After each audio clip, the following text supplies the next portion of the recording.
प्रिय मित्रों, जय श्री कृष्ण। मैं हूं आचार्य डॉक्टर विष्णु कुमार मिश्रा और आपका बहुत बहुत स्वागत करता हूं, आपका बहुत बहुत अभिनंदन करता हूं। मैंने पिछले वीडियो पर मेष लग्न से लेकर के मकर लग्न के जातकों को बताया ने व्यापार करना उचित रहेगा या जॉब्स करना उचित रहेगा। व्यापार के क्षेत्र में सफलता अर्जित करेंगे या कि जॉब्स के क्षेत्र में सफलता अर्जित करेंगे, वो किस क्षेत्र में सफल हो पाएंगे, ये मैंने बताया। आज जो क्रम है, आज जो बारी है, आज मैं कुंभ लग्न के जातकों को बताऊंगा कि कुंभ लग्न के जातकों को किस क्षेत्र में सफलता मिलेगी। कुंभ लग्न के जातकों को व्यापार करना उचित रहेगा, व्यापार उन्हें रास आएगा, या कि उन्हें जो है जॉब्स करना चाहिए, जॉब्स के क्षेत्र में ही सफलता मिलेगी। क्या करना चाहिए, आज मैं इसी विषय पर आपसे चर्चा करूंगा। पर विषय क्रम में हम आगे बढ़ें उससे पहले आपसे आग्रह, अगर आपने अभी तक हमारे इस चैनल को सब्सक्राइब नहीं किया है तो प्लीज़ चैनल को सब्सक्राइब करें, साथ ही नोटिफिकेशन बेल को भी प्रेस कर लें। अगर आप अपनी या अपनों की जन्म कुंडली का प्रेडिक्शन कराना चाहते हैं, विश्लेषण एनालिसिस कराना चाहते हैं, या किसी भी किस्म का ज्योतिषी परामर्श चाहते हैं, या उत्तम क्वालिटी के रियल राशि रत्न प्राप्त करना चाहते हैं, तो आप स्क्रीन पर फ्लैश हो रहे नंबरों पर आप हमसे संपर्क कर सकते हैं। ये विषय क्रम पे प्रवेश करें। यह 11 नंबर से शुरू होने वाली जन्म कुंडली कुंभ लग्न की जन्म कुंडली है। कुंभ लग्न के स्वामी शनि होते हैं और प्रत्येक कार्य की सफलता के लिए लग्न और लग्नेश का मजबूत होना, स्ट्रांग होना जरूरी है। जन्म कुंडली का यह पंचम भाव, जहाँ पर 3 नंबर लिखा हुआ है, यह जन्म कुंडली का पंचम भाव है। यह आपकी शिक्षा का भाव है और इस पंचम भाव के स्वामी बुध होते हैं। और यह जन्म कुंडली का नवम भाव, ये आपकी उच्च स्तरीय शिक्षा का भाव है, जहाँ पर 7 नंबर लिखा है, इसके स्वामी शुक्र होते हैं। अगर आपकी जन्म कुंडली में ऐसा योग और संयोग बना हुआ है कि पंचमेश बुध पंचम भाव मिथुन राशि पे ही स्थित हों और नवमेश शुक्र नवम भाव पर तुला राशि में ही स्थित हों, अगर ऐसा योग संयोग बना हुआ है तो निसंदेह आपकी शिक्षा पूरी होगी और आप शिक्षा पूरी करके आप जो है जॉब्स करेंगे और जॉब्स के क्षेत्र में ही आपको सफलता अर्जित होगी। जन्म कुंडली में पंचमेश और नवमेश का राशि परिवर्तन हो जाए, जन्म कुंडली के पंचम भाव का स्वामी बुध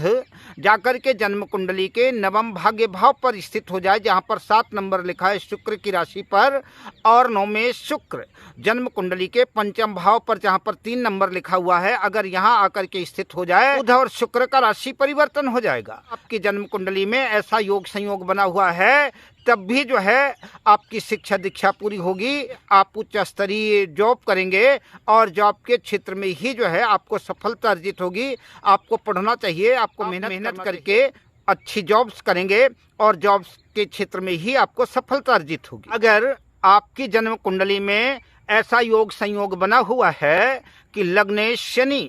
जन्म कुंडली के नवम भाग्य भाव पर, जहां पर 7 नंबर लिखा है, अगर वहां पर बैठ जाते हैं तुला राशि पर, तो लग्नेश उच्च के हो जाएंगे। और पंचमेश बुध जन्म कुंडली के पंचम भाव पर ही स्थित हैं, अगर ऐसा योग संयोग भी आपकी जन्म कुंडली में बना हुआ है, तब भी निसंदेह आपकी उच्च स्तरीय शिक्षा पूरी होगी। आप पढ़ाई की तरफ ध्यान दें और पढ़ लिख करके आप उच्च स्तरीय जॉब करेंगे और आपको जॉब के क्षेत्र में ही सफलता अर्जित होगी और जॉब के क्षेत्र में ही आप दौलत शोहरत सब कुछ अर्जित कर पाएंगे। अगर शुक्र और बुध की युति केंद्र और त्रिकोण भाव में कहीं भी लग्न में स्थित हैं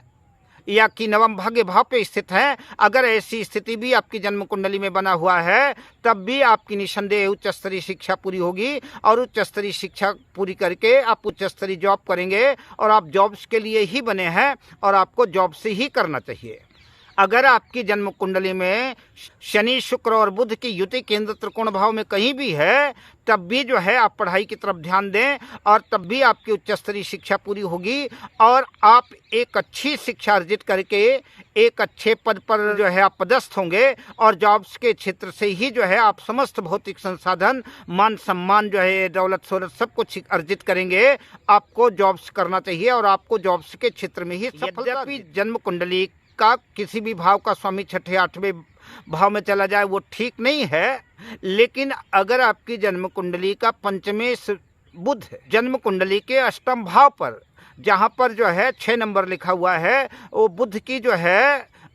उच्च राशि है, कदाचित वहाँ पर बुध स्थित हो जाए। हालांकि बहुत अच्छा योग तो नहीं है, वहाँ पर पंचमेश का स्थित होना बहुत ठीक नहीं है, लेकिन कदाचित अगर मान लीजिए कि बुध वहाँ स्थित है और लग्नेश अपनी उच्च राशि नवम भाग्य भाव पर है, या कि लग्नेश जो है लग्न में स्थित है, जन्म कुंडली में शुक्र जो है जन्म कुंडली के नवम भाव पर है, या कि जन्म कुंडली के द्वितीय भाव मीन राशि पर है, ऐसी कंडीशन अगर बनी हुई है तब भी हो सकता है कि आप पीएचडी शोध वगैरह करके जो है किसी क्षेत्र में खनिज माइंस आदि के क्षेत्र में जो है आप जॉब्स करें। अब आइए मैं जन्म कुंडली के कुछ उन बिंदुओं पर चर्चा करता हूँ कि जहाँ पर आपको जो है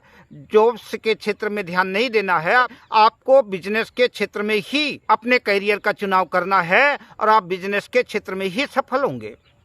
अगर आपके जन्म कुंडली का पंचमेश बुध जन्म कुंडली के द्वितीय भाव मीन राशि पर चला गया है, नीच राशि पर, और साथ में गुरु नहीं है, बुध अकेला है, तो ऐसी कंडीशन में आपकी शिक्षा दीक्षा पूरी नहीं होगी। आपको पढ़ाई के क्षेत्र में कई कठिनाइयां आएंगी, कई मुश्किलों का सामना करना पड़ेगा और आप पढ़ लिख नहीं पाएंगे। इसलिए बेहतर तो यही होगा कि आप पढ़ाई की तरफ बहुत ध्यान न दे करके जोर जबरदस्ती न करें और व्यापार के क्षेत्र में ही जो है अपने कदम बढ़ाएं। धीरे धीरे आपका व्यापार ग्रो करेगा और व्यापार बढ़ेगा और एक दिन ऐसा आएगा जब आप बिजनेस में ही आप उच्चतम सफलता का शिखर स्पर्श करेंगे और वहाँ तमाम भौतिक संसाधन एकत्र करके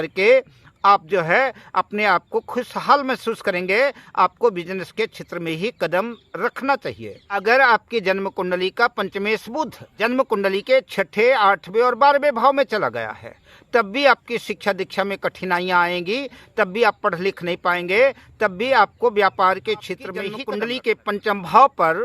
राहु या केतु का इफेक्ट है, राहु केतु का प्रभाव है, तब आपको निश्चित रूप से,